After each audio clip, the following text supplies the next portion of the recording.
اعوذ باللہ من الشیطان الرجیم۔ آیت نمبر 12 سے شروع کیا تھا، تلاوت سنتے ہیں انہی آیات کی۔ وَإِذَا مَسَّ الْإِنسَانَ الضُّرُّ دَعَانَا لِجَنبِهِ أَوْ قَاعِدًا أَوْ قَائِمًا فَلَمَّا كَشَفْنَا عَنْهُ ضُرَّهُ مَرَّ كَأَن لَّمْ يَدْعُنَا إِلَىٰ ضُرٍّ مَّسَّهُ كَذَٰلِكَ زُيِّنَ لِلْمُسْرِفِينَ مَا كَانُوا يَعْمَلُونَ وَلَقَدْ أَهْلَكْنَا الْقُرُونَ مِن قَبْلِكُمْ لَمَّا ظَلَمُوا وَجَاءَتْهُمْ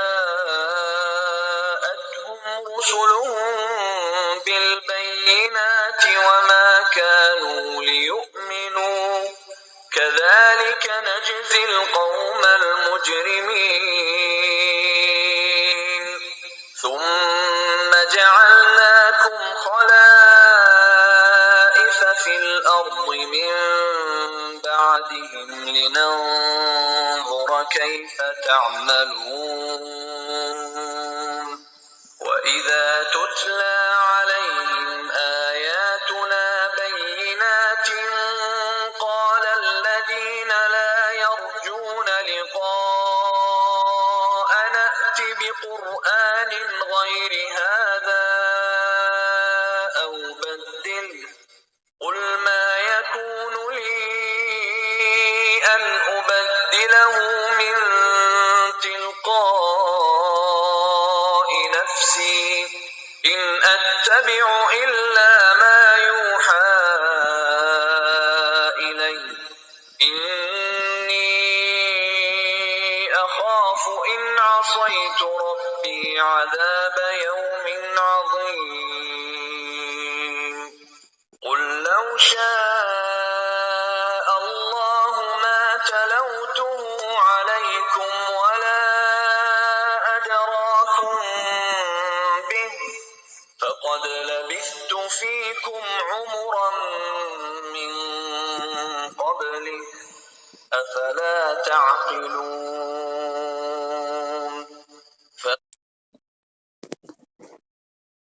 تو اللہ سبحانہ و تعالیٰ نے فرمایا کہ پھر تم دیکھتے نہیں، تم عقل نہیں کرتے ہو کہ ایک رسول جو تم میں ٹھہرا رہا اپنی عمر کا ایک بڑا حصہ، اور وہ اگر تم پر یہ قرآن تلاوت کر رہا ہے اور اس کی تمہیں خبر دے رہا ہے، تو یقیناً یہ خالق کی طرف سے اتارا گیا ہے، کیونکہ رسول تو اس سے پہلے تم پر کچھ بھی نہیں پڑتا تھا۔ پھر اس کے بعد فرمایا فمن ازلم، تو کون زیادہ بڑا ظالم، ممن اس سے جو افطرا جو گھڑ لے علی اللہ اوپر اللہ کے کذباً ایک جھوٹ، وکذبا اور جھوٹ کھڑے جھٹلائے بھی آیاتی ہی اس کی آیات کو، انہو بے شک وہ لا نہیں یفلح المجرمون بے شک مجرم فلاح نہیں پاتے۔ تو یہاں پر اللہ پر جھوٹ باندھنے سے مراد یہ ہے کہ یعنی اللہ کے خود کوئی تصنیف کرے کسی چیز کو اور پھر اس کو اللہ پر باندھ دے کہ یہ اللہ تعالیٰ کی طرف سے ہے۔ تو اللہ تعالیٰ نے فرمایا کہ اس شخص سے بڑا ظالم کون ہے جو ایسی بات کرے، اللہ کے ذمے ایک جھوٹ لگائے، کہ جو اللہ کی طرف سے نہ ہو لیکن وہ گھڑ کے کہہ دے کہ یہ اللہ کی طرف سے ہے، یا یہ کہ جو اللہ نے اتارا ہے اس کے متعلق کہہ دے کہ میں اس کو جھٹلاتا ہوں، یہ اللہ کی طرف سے نہیں ہے، نعوذ باللہ من ذالک۔ تو یہاں پر مشرکین مکہ کو کہا جا رہا ہے کہ کوئی شخص ایک بات تو خود گھڑے یا تصنیف کرے پھر اسے اللہ کی طرف منسوب کر دے، جیسے کہ مشرکین مکہ نبی صلی اللہ علیہ وسلم پر یہ الزام لگاتے تھے، ٹھیک ہے؟ تو ایسا شخص اس سے بڑھ کر نعوذ باللہ کوئی ظالم نہیں ہو سکتا۔ اور دوسری طرف یہ کہ اگر یہ نبی اپنے قول میں سچا ہے تو اللہ کی آیات کا منکر بھی سب سے بڑا ظالم ہوگا، ٹھیک ہے؟ سمجھ آ رہی ہے؟ یعنی او کذبا بھی آیاتی ہی، یعنی ہم جب یہ مانتے ہیں کہ نبی تو اللہ پر جھوٹ نہیں گھڑا، جس کے پیچھے ایک دلیل بھی دی گئی ہے، ٹھیک ہے، آیت میں، تو جب نبی یہ نہیں کر رہا اور جو کچھ وہ تم پر پیش کر رہا ہے وہ دراصل اللہ ہی کی طرف سے ہے، تو پھر تم ہو سب سے بڑے ظالم۔ فمن ازلم، تو پھر او کذبا بھی آیاتی ہی، یہاں جھٹلائے اللہ کی آیتوں کو۔ ٹھیک ہے؟ اور یہاں سے یہ بھی ثابت ہوتا ہے کہ ان دونوں کے جرم میں کوئی فرق نہیں ہے، یعنی ظلم جو ہے ایک جیسا ہے، ایک جیسا برابر ہے، کیونکہ یہاں سے اب ہم تو جانتے ہیں نا کہ رسول صلی اللہ علیہ وسلم تو سچے نبی ہیں، لیکن اس کے بعد تا قیامت ہمیں معلوم ہے کہ جھوٹے نبی ظاہر ہوں گے، دجال بھی پہلے نبی ہونے کا ہی دعویٰ کرے گا، تو پھر وہ یہی ہے کہ کون ہے اس سے بڑا ظالم جو کہ اللہ پر ایک جھوٹ باندھ دے، تو جھوٹا نبی کیا ہے؟ وہ ظالم شخص ہے، یا پھر یہ کہ او کذبہ بھی آیاتی ہی، یا وہ لوگ جو کہ اللہ کی طرف سے اتاری ہوئی آیات کا انکار کرتے ہیں، وہ بھی ظلم میں اسی کیٹیگری میں آتے ہیں، ٹھیک ہے؟ اللہ تعالیٰ نے فرمایا کہ ایسے مجرم لوگ کبھی بھی فلاح نہیں پا سکتے، یہ جرم ہے بہت بڑا جو وہ کرتے ہیں، نعوذ باللہ من ذالک۔ اس کے بعد فرمایا وَيَعْبُدُونَ مِن دُونِ اللَّهِ، اور وہ عبادت کرتے ہیں اللہ کو چھوڑ کر، مَا لَا يَضُرُّهُمْ، جو نہیں ان کو نقصان دیتا، وَلَا يَنفَعُهُمْ، اور نہ ہی ان کو نفع دیتے ہیں، وَيَقُولُونَ، اور وہ کہتے ہیں ہَؤُلَاءِ، یہ شُفَعَاؤُنَا، یہ ہمارے سفارش کرنے والے ہیں، سفارشی ہیں، عند اللہ، اللہ کے ہاں، یعنی یہ ایسی مقرب ہستیاں ہیں ہماری کہ جو کہ اللہ کے ہاں ہماری سفارش کرنے والی ہیں، نعوذ باللہ۔ قل کہہ دیجئے اتنبئونہ، کیا تم جتلاتے ہو؟ خبر، نبا کا مطلب ہوتا ہے نا خبردار کرنا، خبر دینا، نبی کو بھی اسی لیے نبی کہا جاتا ہے کہ وہ آ کے خبر کرتا ہے۔ تو اللہ تعالیٰ فرما رہے ہیں کیا تم خبر کرتے ہو اللہ کو، بما لا یعلم، ساتھ اس کے جو وہ نہیں جانتا، یعنی اللہ نہیں جانتا نعوذ باللہ جس بات کو، تم اس کی خبر اللہ کو دے رہے ہو، فی السماواتی، آسمانوں میں، ولا فی الارض، اور نہ ہی زمین میں، یعنی ایسی بات جو آسمانوں اور زمین میں نہیں ہے، تو وہ اللہ تعالیٰ کو تم اس کی خبر کر رہے ہو جو وہ نہیں جانتا۔ سبحانہ، پاک ہے وہ اس سے، وتعالی، اور بہت بلند ہے، اما، اس سے جو یشرکون، وہ شریک ٹھہراتے ہیں۔ تو اس آیت کو سمجھنے کی کوشش کرتے ہیں۔ پہلی بات تو سفارش کا جو ہے وہ انکار کیا جا رہا ہے، اللہ کے سوا کوئی ایسی ہستی نہیں ہے جو کہ کسی کی بگڑی سنوار سکے یا بگڑی کو بگاڑ سکے، ٹھیک ہے؟ اللہ کے سوا جن کی یہ مشرکین عبادت کرتے تھے، یہ نہ تو ان کو کوئی نقصان دیتے تھے اور نہ ہی کوئی نفع پہنچاتے تھے، ٹھیک ہے؟ ان سے انہوں نے نفع و نقصان کی امیدیں لگائی ہوئی تھیں، اسی لیے تو مزاروں کو سجایا جاتا تھا، مکہ مکرمہ میں جا کے بت رکھے جاتے تھے سجے سجائے، ان کے آگے کھانے رکھے جاتے تھے، اور بعض اوقات حبل یا جو پہلے بال وغیرہ جن دیوتاؤں کی پرستش کی جاتی تھی، ان کے بارے میں تو آپ جانتے ہیں نا کہ ان کے سامنے تو انسانوں کی قربانی نعوذ باللہ پیش کی جاتی تھی، اور ان کے آستھانوں پر خون کی قربانیاں پیش کی جاتی تھیں، ٹھیک ہے؟ وہ کس وجہ سے کہ ہم ان کے ڈر سے، ان کی پڑی بلاؤں سے بچنا چاہتے ہیں جو یہ ہم پر ڈال دیں، اور وہ بلائیں کیا تھیں؟ وہ ظاہر ہے شیطان ہی کی ساری کاروائیاں تھیں کہ شیطان نے ان کو اس طرح سے جکڑا ہوا تھا اور وہ اس طرح سے اس میں پھنسے ہوئے تھے کہ اس طرح کے بلیو بھی رکھتے تھے، نعوذ باللہ۔ اللہ تعالیٰ نے فرمایا کچھ بھی نہیں ہوتا اللہ کے اذن کے بغیر، جن کی یہ عبادت کرتے ہیں نہ تو وہ ان کو کچھ نقصان پہنچا سکتے ہیں اور نہ ہی کوئی نفع دے سکتے ہیں۔ اس مقام پر رکھ کر اپنے اپنے ایمان کا ہم جائزہ لیں کہ جب ہم پر کوئی مصیبت آ پڑتی ہے، کوئی بہت بڑی مصیبت، تو ہم لوگوں سے ڈر رہے ہوتے ہیں کہ پتہ نہیں اب میں نے یہ کام اس طرح سے نہ کیا تو مجھے جانے کہاں سے کیا نقصان ہو جائے گا، ٹھیک ہے؟ یہی ہمارے دنیا کے چھوٹے چھوٹے نقصان ہیں، رزق میں کمی ہو جائے گی اور مجھے فلاں سے عزت نہیں ملے گی، یا پھر یہ کیا ہوتا ہے کہ بعضوں کا نفع کا لالچ ہوتا ہے، طمع ہوتی ہے کہ اگر میں نے اس کو ناراض کر دیا اپنے اس خاص کو تو مجھے اس سے ملنے والا فائدہ رک جائے گا اور چار لوگوں میں میری عزت نہیں رہ جائے گی، اور بھی اس طرح کے بے شمار ہمیں غم خوف لگے رہتے ہیں نا۔ اس وقت اپنے ایمان کو پرکھا کریں کہ کیا میں نے اللہ پر ایمان ہے میرا، اللہ پر توکل ہے کہ میری بگڑی اللہ ہی بناتا ہے اور مجھے جو نقصان پہنچتا ہے وہ بھی اللہ ہی کی طرف سے، اللہ کے اذن سے ہی آتا ہے، ٹھیک ہے؟ اور پھر وہ کیا کہتے ہیں، اب وہی ان کے معبودوں ہی کی بات ہو رہی ہے جن کو وہ اللہ کے ساتھ معبود ٹھہراتے تھے، کہ کہتے کہ ہؤلاء شفعاؤنا عند اللہ، کہ جب ان سے یہ پوچھا جاتا تھا نا کہ بھائی یہ تم کیا کرتے ہو، اللہ کی صفات میں دوسروں کو شریک کرتے ہو، ان کی پرستش کیوں کرتے ہو، تو وہ کہنے لگتے کہ یہ ہم جانتے ہیں کہ بے شک بڑا خدا تو رب ہی ہے، لیکن ان دیوی دیوتاؤں کی پرستش کرنا، ان کو خوش رکھنا اس لیے ضروری ہے کہ ان کو بھی اختیارات حاصل ہیں، ٹھیک ہے؟ ان کو اختیارات حاصل ہیں اور یہ اللہ کے ہاں ہماری سفارش کرنے والے ہیں، نعوذ باللہ من ذالک، ٹھیک ہے؟ تو سفارش کا یہ عقیدہ انہوں نے گھڑا ہوا تھا کہ یہ اللہ کے ہاں اتنے قریب ہیں کہ یہ ہمارے کام اللہ سے درست کروا سکتے ہیں۔ اور پھر یہی عقیدہ ان کا آخرت کی زندگی کے بارے میں تھا کہ جب ہم آخرت میں اٹھیں گے تو چونکہ ہم نے ان دیوی دیوتاؤں کو خوش کیا ہوگا تو یہ آخرت میں ہمیں اللہ کے عذاب سے بچا لیں گے۔ اللہ اکبر! تو یہ سب جو ہے ان کا گھڑا ہوا شرک تھا، اور یہ اس زمانے کا نہیں تھا، آج بھی ہے۔ آپ یہ دیکھیں کہ ام، صرف اس وجہ سے کہ مساجد کو یعنی وہاں پر قبروں کو مساجد بنا کر ان کو پوجا نہ جائے، نبی صلی اللہ علیہ وسلم کی روزہ مبارک کی حفاظت کس طرح سے کی گئی؟ ایک تو یہ کہ ان کو جہاں پر وہ فوت ہوئے وہیں پر دفنایا گیا، ٹھیک ہے، اور کوشش کی گئی کہ سجدہ گاہ نہ بنا لے عوام ان کی قبر کو نا، ٹھیک ہے، اور اس کے علاوہ اس کے بعد دیواریں اٹھا کر اس کا رخ اس کو ٹرائنگل کی ایسی شیپ دے دی گئی کہ کسی بھی طرف سے ان کو سجدہ نہ کیا جا سکے۔ اور اسی طرح اس کے بعد اور کتنے عرصے تک تو جو یعنی امراء آتے رہے، وہ اس بات کی احتیاط کرتے رہے کہ نبی صلی اللہ علیہ وسلم یعنی عائشہ رضی اللہ عنہا کے حجرہ میں وہ دفن ہوئے نا، اس کو مسجد کا حصہ نہ بنایا جائے۔ لیکن جب پھر خانہ کعبہ کی توسیع ہو رہی تھی تو اس کے بعد پھر بھی اس کے ارد گرد ایسی عمارت تعمیر کی گئی کہ وہ اس کو سجدہ گاہ بننے سے بچا لیا جائے۔ سبحان اللہ! اور ہمارا انسانوں کا کیا حال ہے کہ رسول کی بھی قبر کو سجدہ نہیں ہے، تو ہم عام انسانوں کو کس کس طرح سے ہم ان کو اپنے سفارشی بنائے ہوئے ہیں۔ اور آپ امیجن کریں کہ یعنی باقاعدہ کپڑے سجائے جاتے ہیں، مزاروں پہ چڑھائے جاتے ہیں۔ اب وہ جو مرا ہوا بندہ ہے اس کو آپ کا کپڑا کوئی فائدہ دے رہا ہے، چاہے اس پر آپ سونا ہی لگا دیں،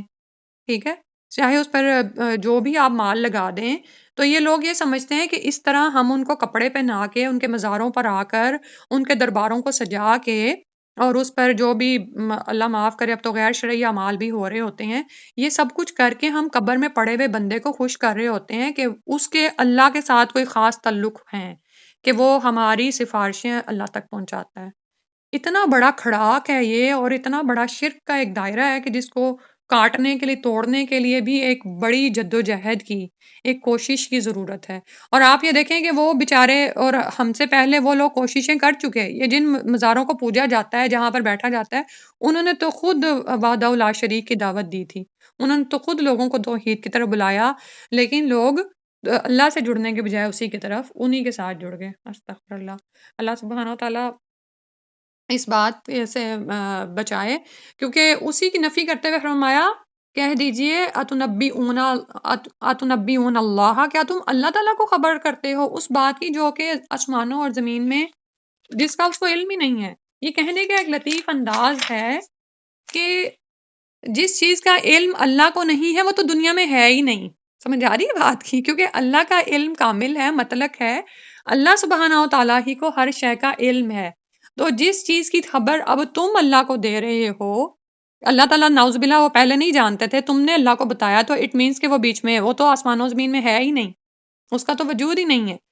ٹھیک ہے۔ سبحانہ فرمایا کہ وہ پاک ہے۔ سبحانہ کا مطلب یہی ہوتا ہے نا کہ سبحہ کا مطلب ہوتا ہے کہ کسی کی ذات کو برائی، نقص، کمی سے پاک کرنا۔ اللہ تعالیٰ ہر طرح کی ایسی خامی سے، کوتاہیوں سے کہ وہ ان مرے ہوئے بندوں کی سفارشیں قبول کریں یا اس سب سے پاک ہے، اور وہ بلند ہے ان تمام چیزوں سے جن کو تم اللہ کے ساتھ شریک ٹھہراتے ہو۔ کہاں اللہ کی عظمت اور قدرت، اور کہاں یہ تمہارے دیوی دیوتا۔ اور اس میں آپ یہ دیکھ لیں کہ جو بھی بت ہم نے بھی اپنے سینوں میں، دلوں میں سجائے ہوئے ہیں نا، اور ہم ان کو معبد بنا کر پوجا کرنے بیٹھے ہوئے ہیں، اور ہم اب آج کا بت تو مادہ ہی ہے نا،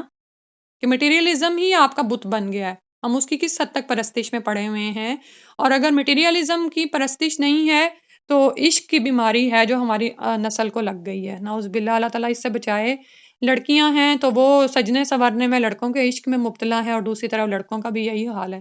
تو یہ کیا ہے؟ یہ بھی تو بت ہے نا جو ہم نے بنائے ہوئے ہیں، کہ بس اسی کو خوش کرنا ہے، اسی کو راضی کرنا ہے، اور اللہ کو کیا کرنا ہے وہ ہمیں کچھ خیال نہیں ہے، ٹھیک ہے۔ اور پھر یہ کہ ہم ان کو بعض اوقات پھر اس سلسلے میں خوش کر رہے ہوتے ہیں کہ یہ اللہ کے ہاں ہماری کچھ سفارش کر دیں گے، استغفر اللہ، تو اس سے یہاں پر بچایا جا رہا ہے۔ اللہ تعالیٰ تو اس سے بلند ہیں جو وہ شریک ٹھہراتے ہیں۔ وما کان الناس، اور نہیں تھے لوگ، الا مگر امتا واحدہ، ایک ہی امت تھے، یعنی وہ توحید پر ہی قائم تھے، فاختلفوا تو پھر اختلاف کیا انہوں نے، ولولا اور اگر نہ ہوتی، کلمتن ایک بات، سبقت جو گزر چکی، من ربی کا آپ کے رب کی طرف سے، یعنی اگر ایک بات آپ کے رب کی طرف سے لکھی نہ جا چکی ہوتی، لقضی بینہم تو تمام کر دیا جاتا، چکا دیا جاتا ان کے درمیان، فیما اس میں جو، فی ہی اس میں، یختلفون وہ اختلاف کر رہے تھے۔ تو یہ کافر جو تھے نا، ایسی باتوں کا مطالبہ کرتے تھے کہ جیسے پہلے بتایا نا، سوری ایک سیکنڈ، ہاں تو یہاں پر یہ بات بتائی جا رہی ہے، سوری میں پیچھے چلی گئی تھی، وما کان الناس الا امۃ واحدہ، کہ اگر یہ بات نہ ہو، اس سے پہلے کیا تھا کہ لوگ ایک ہی دین پر تھے، کافی مدت تک آدم علیہ السلام کے دین پر ہی رہے، اور وہ کیا دین تھا؟ توحید کا ہی دین تھا، امۃ واحدہ پر ہی تھے، پھر اس کے بعد وہ اختلاف کرنے لگے، آپس میں فرقے بن گئے ان کے، مثلاً یعنی کچھ لوگ تو زندگی پر سیاروں کے اثرات کو قبول کرنے کے پجاری بن گئے، ٹھیک ہے، یعنی بارش جو ہے فلاں ستارے سے ہوتی ہے، یا یہ کہ کچھ لوگوں نے اپنے بزرگوں کے مجسمے بنا لیے، اور بھی اس طرح سے مختلف، جیسے بھی بات ہوئی ہے کہ آج کے دور بھی بت ہیں جن کو پہچاننے کی ضرورت ہے، ٹھیک ہے، اب وہ باقاعدہ جیسے بت بنا کے سجائے جاتے تھے وہ چیز تو نہیں ہے، لیکن ہمارے دلوں کے اندر ہی بہت بت ہیں جن کو توڑنے کی ضرورت ہے۔ تو فرمایا گیا کہ پہلے تو سب توحید پر تھے، اللہ تعالیٰ نے دین اسلام کو، توحید کو ہی اتارا تھا، اور آدم علیہ السلام کی نسلوں میں کافی مدت تک لوگ ایک ہی دین پر رہے، لیکن اس کے بعد فاختلفوا تو انہوں نے اختلاف کیا، اور اللہ تعالیٰ کے ہاں یہ بات طے شدہ تھی، ولولا کلمتن سبقت من ربک، ایک بات اگر تیرے رب کی طرف سے طے شدہ نہ ہوتی، لقضی بینہم تو ان کے لیے پہلے ہی فیصلہ کر دیا جاتا، یعنی یہ دنیا دارالعمل ہے، یعنی امتحان ہے، یہاں پر ہم پر آزمائشیں آئیں گی، اور ان کے مقابل ہمیں کوئی نہ کوئی عمل کر کے دکھانا ہے، ٹھیک ہے، تو اللہ تعالیٰ نے یہ آزمائشیں دنیا میں ان کے سامنے کھڑی کیں، اور وہ اس میں پڑے اور مختلف راہوں پر چل نکلے، تو اب یہ نہیں ہوتا کہ ان کو فوراً ہی ان کے جرم کی پاداش میں پکڑ لیا جائے، یعنی ان سے یہ کہا جائے کہ تم نے کیوں وحدانیت کو چھوڑ کر شرک کو اپنا لیا، یہ بات تو پہلے سے ہی مشیت الہی میں تھی کہ کچھ لوگ نیا فرقہ بنائیں گے، لیکن ان پر فوراً اللہ کا عذاب نہیں آئے گا، ٹھیک ہے، کیونکہ اللہ نے الجزا کا ایک دن رکھا ہے، اور اگر اللہ تعالیٰ کا یہ قاعدہ ہوتا کہ جو ہی کوئی شرک کرتا وہیں پر اس کی پکڑ آ جاتی، تو پھر تو دنیا ہی ختم ہو جاتی، اور کچھ لوگ جو رہ بھی جاتے وہ ایمان والے ہی ہوتے، ٹھیک ہے، اور ویسے بھی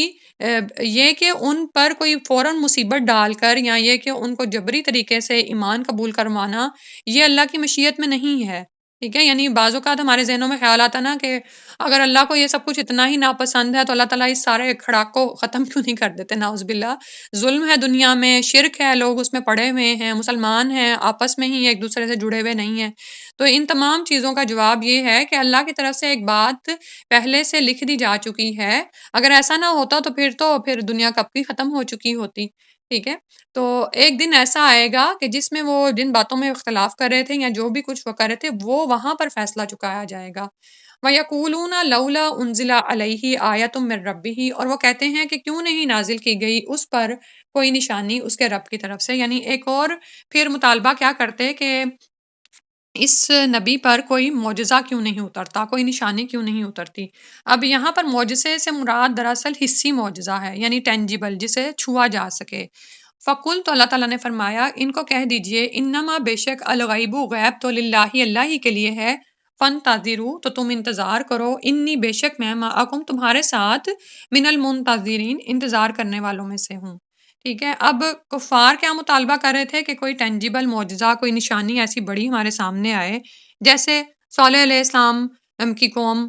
جو تھی ان کے سامنے اونٹنی نکل آئی تھی، ٹھیک ہے، اور اسی طرح باقی بھی جو اقوام گزری ہیں، ید بیضا ہے موسیٰ علیہ السلام کا، یا ان کا جو لاٹھی ہے تو عصائے موسیٰ ہے، تو یہ سب چیزیں کیا تھیں؟ یہ ٹینجیبل معجزات تھے، تو اب یہ کہتے تھے کہ ہمیں بھی کوئی ایسا معجزہ نکالو، مثلاً یہ پہاڑ سونے کا بن جائے، زمین سے کوئی چشمہ پھوٹ نکلے، یا ہمارے گزرے ہوئے آباء و اجداد کو زندہ کر کے ہمارے سامنے لے آؤ، ٹھیک ہے، اور یہ یعنی کہنے کا مطلب یہ تھا کہ ایسا نبی ہے تو پھر ساتھ میں کوئی نشانی اتار دے تو وہی بات ہے نا کہ ہم فوراً ایمان لے آئیں، ٹھیک ہے۔ لیکن بات دراصل یہ ہے کہ یہ تو ان کا ایک بہانہ ہی تھا، ورنہ تو ایسے وہ کئی معجزات دیکھ چکے تھے، اور قرآن سب سے بڑا حصی معجزہ تھا جس کا وہ انکار کر رہے تھے، ٹھیک ہے۔ تو تو اللہ تعالیٰ نے ان کے جواب میں نبی صلی اللہ علیہ وسلم کو حکم دیا کہ ان کو کہہ دو کہ بے شک غیب تو اللہ کے لیے ہے، یعنی جو غیب میں ہے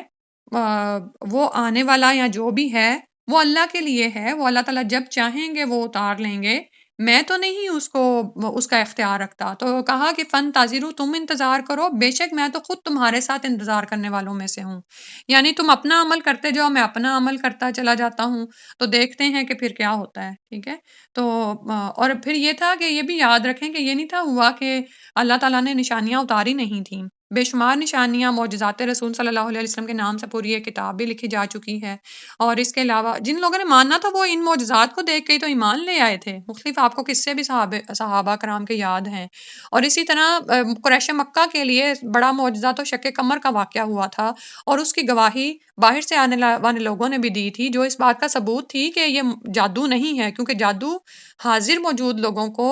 کی آنکھوں کو باندھتا ہے، ٹھیک ہے۔ اس کے باوجود وہ مکر گئے تھے، انہوں نے انکار کر دیا تھا اس کو ماننے سے۔ اور اس کے علاوہ قرآن میں جو دین کی نصرت کی خوشخبریاں سنائی گئیں وہ بھی ہم دیکھتے ہیں کہ پوری ہوئیں، لیکن اس کے باوجود یہ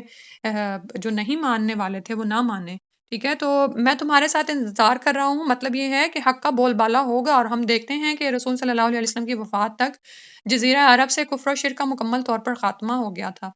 پھر اس کے بعد فرمایا وَإِذَا، اور جب ازکنا چکھاتے ہیں ہم الناسا لوگوں کو رحمتاً رحمت من بعد اس کے کہ درا پہنچی درا تکلیف مستہم پہنچی ان کو، اذا لہم جب ہی ان کے لیے مکرون چالیں ہوتی ہیں فی آیاتنا ہماری آیات میں، قل اللہ کہہ دیجئے کہ اللہ اسرع سب سے تیز ہے،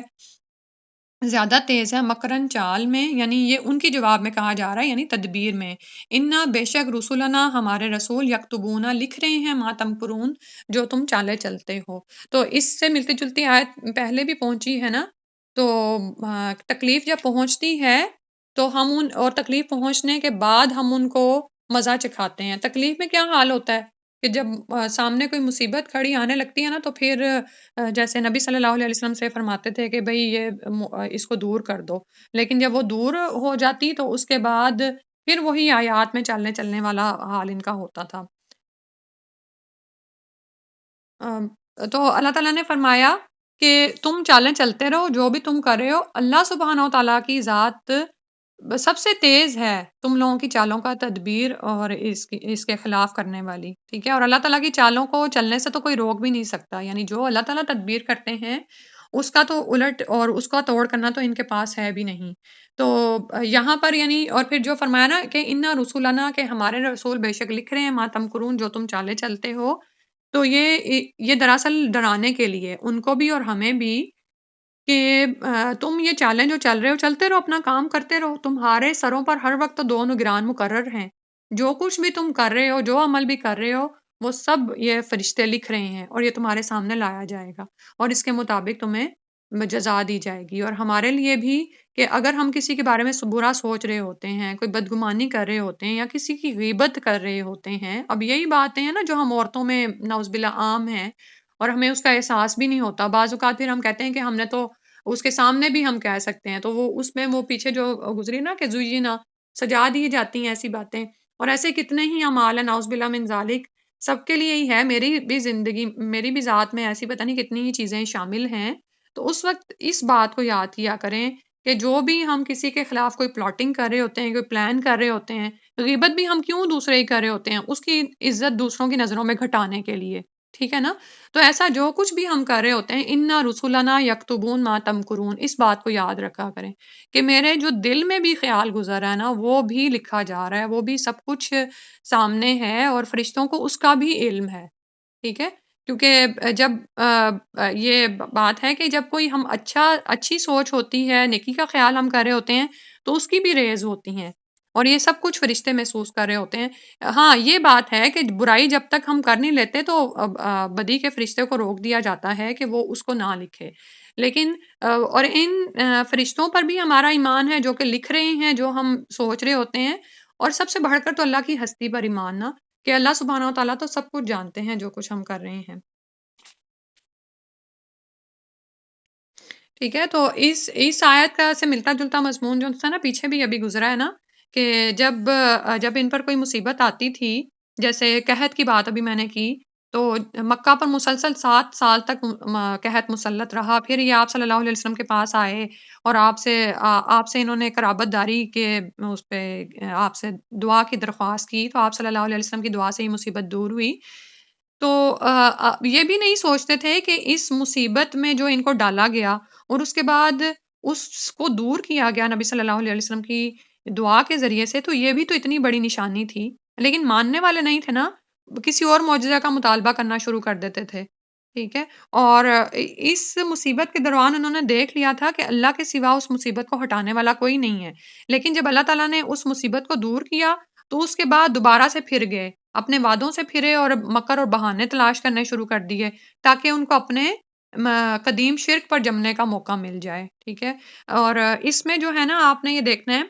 کہ بعض اوقات ہمارے ساتھ بھی ایسا معاملہ ہوتا ہے کہ ہم دین کی طرف آتے ہیں، یعنی ہم بہت مصیبت اور تنگی میں ہوتے ہیں، ٹھیک ہے، پھر ہم اللہ تعالیٰ سے بڑے وعدے کرتے ہیں کہ یا اللہ ہم یہ بھی کریں گے وہ بھی کریں گے، ساری ہم کمٹمنٹس کر لیتے ہیں، ٹھیک، اللہ تعالیٰ ہمیں وہ نعمتیں عطا کر دیتے ہیں جو ہم نے اللہ سے مانگی ہوتی ہیں۔ وہی بات میں نے پہلے بھی ایک دن کی تھی نا، نعمتیں آئی ہیں تو یہ بھی آزمائش شروع ہو گئی، اب آپ کو آزمایا جا رہا ہے، ابھی ہم نے پڑھا نا کیف تعملون، اب تمہیں وہ نعمتیں دے کر نائب بنا دیا گیا ہے کہ تم ان نعمتوں کو کیسے استعمال کرتے ہو، تو ہم کیا کرتے ہیں، ہم بھول جاتے ہیں جو ہم نے کمٹمنٹس کی ہوئی تھیں، یا پھر ہم بہانہ کرتے ہیں کہ نہیں میرے گھر کے حالات اجازت نہیں دیتے، ماحول میں ایسا کہاں ہو رہا ہے، یہ مجھے بات نہیں ہے اور یہ ہے، اس طرح کے بہانے کر کے ہم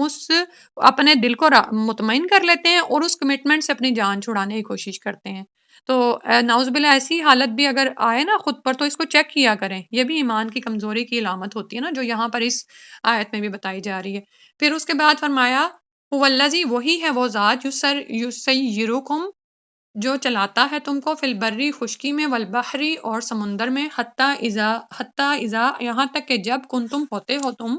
فی الفلکی، کشتی میں، وجرین بہم، اور وہ چل رہی ہوتی ہیں، بریہن، ساتھ ہوا کے، طیبتن، پاکیزہ، وفارحو، اور وہ خوش ہوتے ہیں، بہا، اس پر، یعنی جب کشتی ہواؤں کے زور پر ان کو لے کے چلتی ہے تو وہ خوش ہوتے ہیں۔ جاءتھا، آتی ہے اس پر، ریحٌ عاصفٌ، ایک آندھی سی لے لیتی ہے، تیز ہوا، وجاءہم الموج، اور آتی ہے ان پر موج، من کل مکان،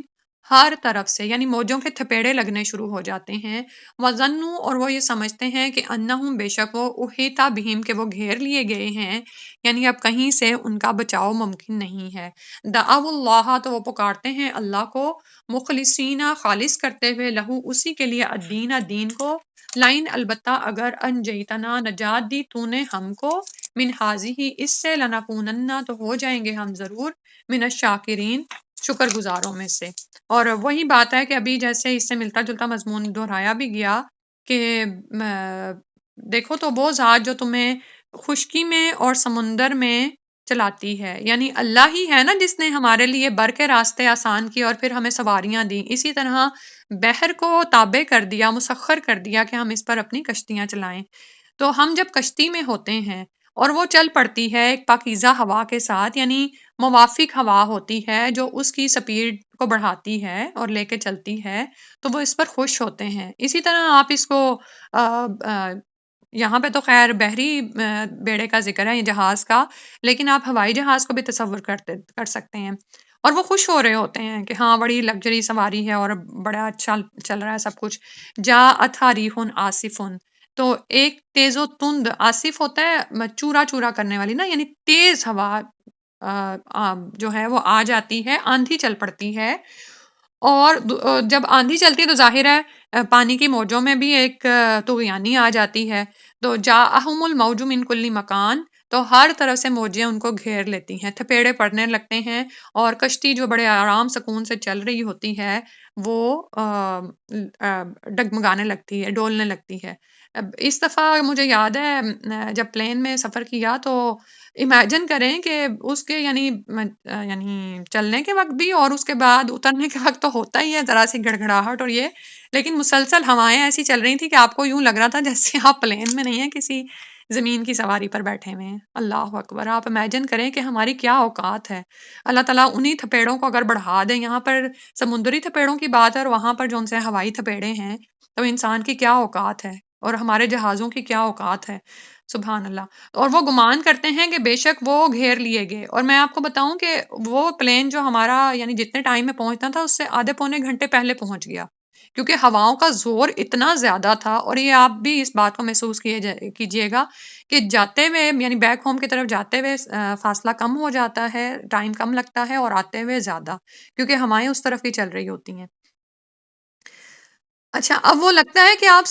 گھر گئے اس میں، اب کوئی آپ کی مدد کو نہیں آ سکتا۔ جو پائلٹ جو چلا رہا ہے یا جو بحری جہاز کو چلا رہا ہے وہ تو خود آپ کے جیسا ہی انسان ہے، آپ کا سارا ایندھن فیول جو ان سا کیا آپ کام آئے گا آپ کے، ٹھیک ہے؟ اس وقت اپنے دین کو رب کے لیے خالص کرتے ہیں، دعوا اللہ مخلصین لہ الدین، یعنی وہ کیفیت جو ہماری 24 گھنٹے ہونی چاہیے، ہم بھولے رہتے ہیں اللہ کو۔ مشرکین کی بات ہو رہی ہے تو کیا کرتے تھے، ہر وقت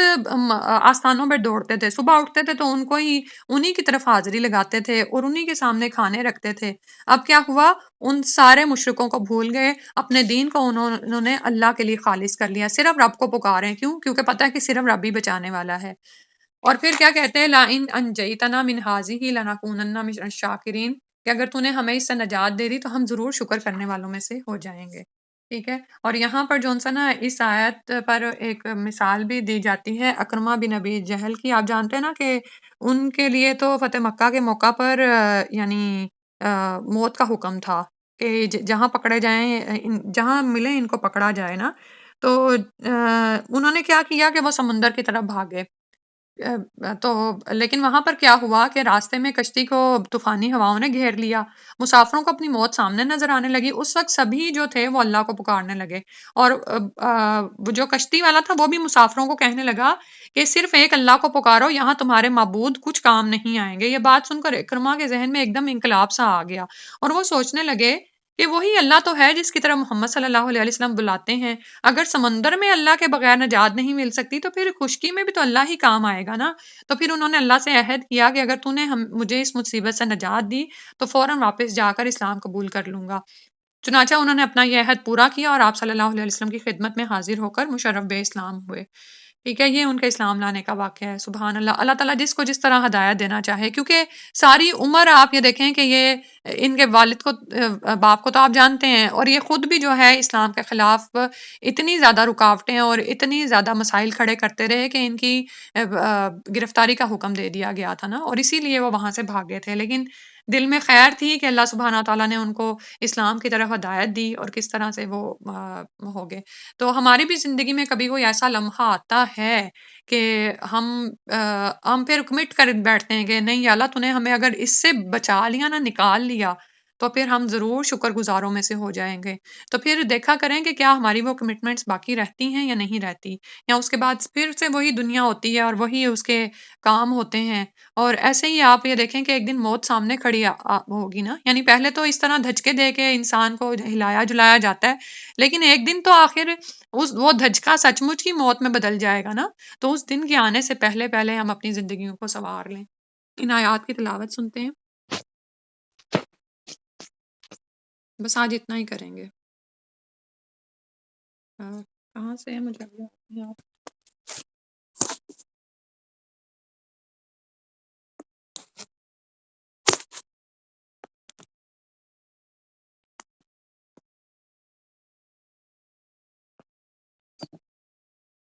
فمن أظلم ممن افترى على الله كذبا أو كذب بآياته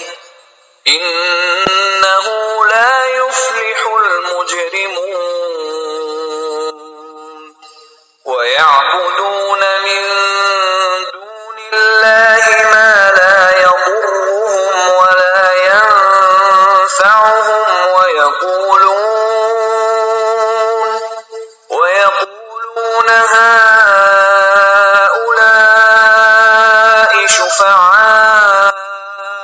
أجرنا عند الله قل أتنبئون الله بما لا يعلم في السماوات ولا في الأرض سبحانه وتعالى عما يشركون وما كان الناس إلا أمة واحدة فاختلفوا ولولا كلمة سبقت من ربك لقضي بينهم فيما فيه يختلفون ويقولون لولا أنزل عليه آية من ربه فقل إنما الغيب لله فانتظروا إني معكم من المنتظرين وإذا أذقنا الناس رحمة من بعد ضراء مستهم إذا لهم مكر في آياتنا قل الله أسرع مكرا إن رسلنا يكتبون ما تمكرون هو الذي يسيركم في البر والبحر حتى إذا كنتم في الفلك وجرين بهم بريح طيبة وفرحوا بها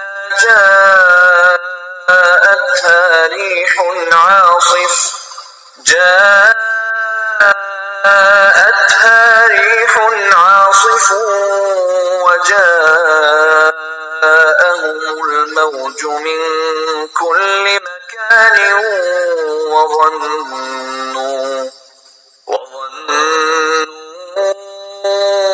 أنهم أحيط بهم دعوا الله مخلصين له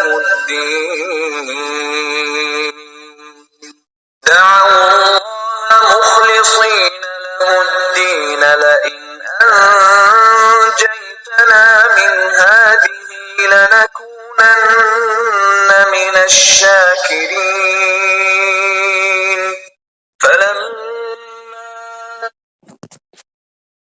جی آیت نمبر 22 تک ہوا ہے اور بس ایک بات جو میں ابھی تلاوت سنتے ہوئے آیت نمبر 17 میں آ رہی تھی نا انہ لا یفلح المجرمون تو بے شک مجرم فلاح نہیں پاتے تو میرے ذہن میں وہ خیال آ رہا تھا کہ یہ لوگ جو ہے اس طرح کی بھی بات کرتے ہیں نا کہ لوگ قرآن فلاح نہیں پاتے اور نعوذ باللہ اس سے جو ہے نا کچھ لوگ جھوٹی نبوت کا بھی استدلال کرتے ہیں کہ اگر ہم جھوٹے نبی ہوتے